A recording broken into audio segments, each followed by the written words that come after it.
This is a video on repairing a simple little Briggs and Stratton lawnmower with the pulsa-jet carb system. I was driving back from purchasing that mower right there for $40 and saw a guy driving down the road with a trailer full of mowers turned upside down and sideways and a bunch of scrap metal, and he was stopped to get gas, and I pulled up alongside him and I said, "Hey, are you scrapping those?" He said, "Yeah." And I said, "Well, I might be interested in buying one. Would you want to sell one off your trailer?" And he said, "Well, they're not any good.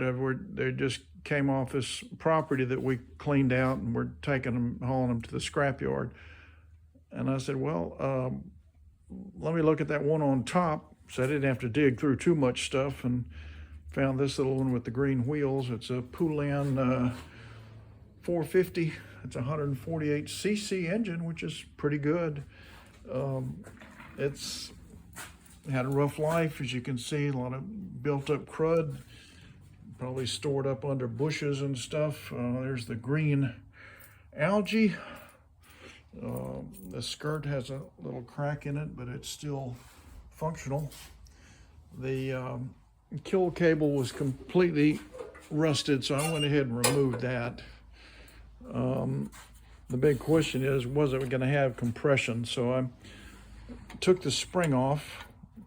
You do that by grabbing this end with a wire loop and then pull it, and this will drop down, and now the kill switch can be disengaged, and there's not a bunch of spring tension on there that keeps you from pulling the cord. And if you do pull the cord, what's left of it, there is no end. This mower has compression. So I'm starting to feel pretty good about my $10 purchase. Let's see if it has a blade underneath and what condition it's in. And yes, it does have a blade. I don't see too many critters living up under here. I don't see any major oil leaks. Obviously, it's a little rusty, as they usually are. But the blade doesn't look bent.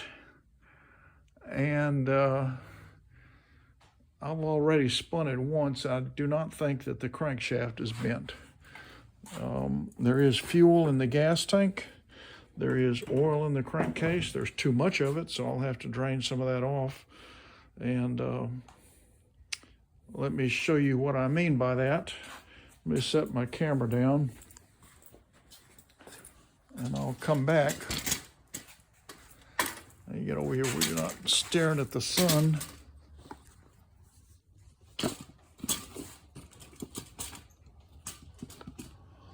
So there's my little $10 mower.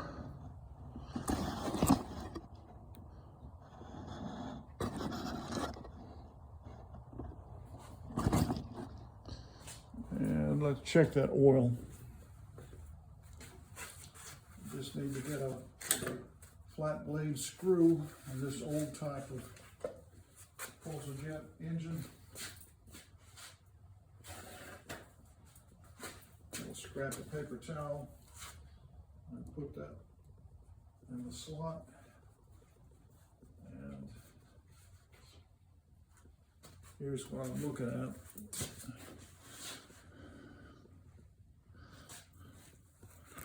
So there's the oil on this mower.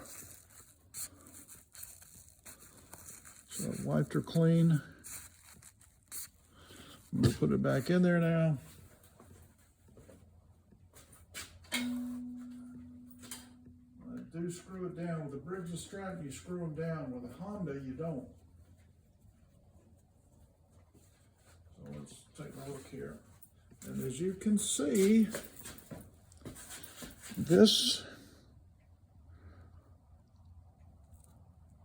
crankcase is overfilled with oil. It's about, I don't know, a little less than half an inch too much in there. So it's way overfilled, so I'm gonna have to drain some of that off. That puts too much pressure on the engine, and can also just, leak and smoke when you get that much in there. That's why, if you'll notice on these Well, not on this one, but a lot of them it says, do not overfill. Well, this one's been overfilled.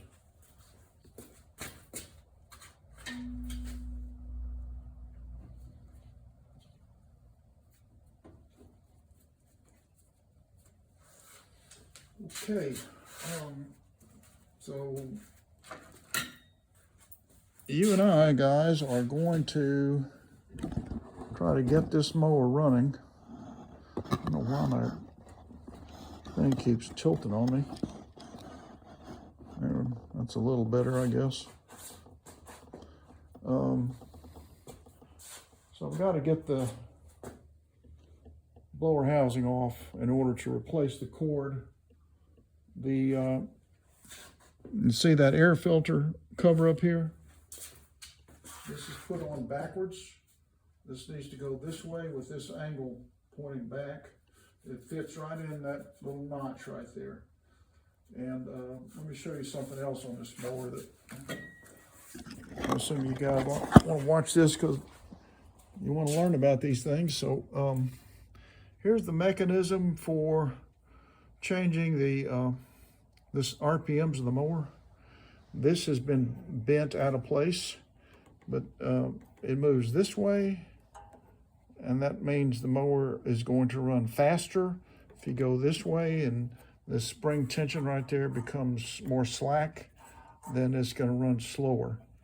What I do with these type engines is I swing this out this way, and see this little flat plate right here?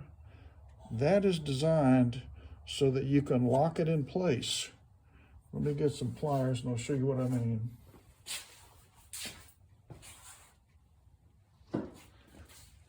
Because with these simple little mowers, I just want it to either be on and running at the correct speed, or it is off.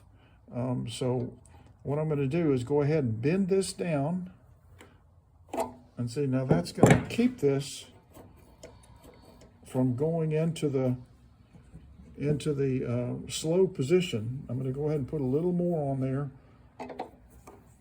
and that's going to even lock it in better. Okay, so now, see, that little spring is going to be tight enough to have it run at the correct speed. This little tab has been bent up. That's not a big deal, but if I wanted it to look like it was original, I'd bend this down just a little. But just so you know, this is designed to be bent down and lock in place. But let's go ahead and take a look at this air filter and air filter housing and see what kind of condition it is in. I should have my gloves on, but I don't.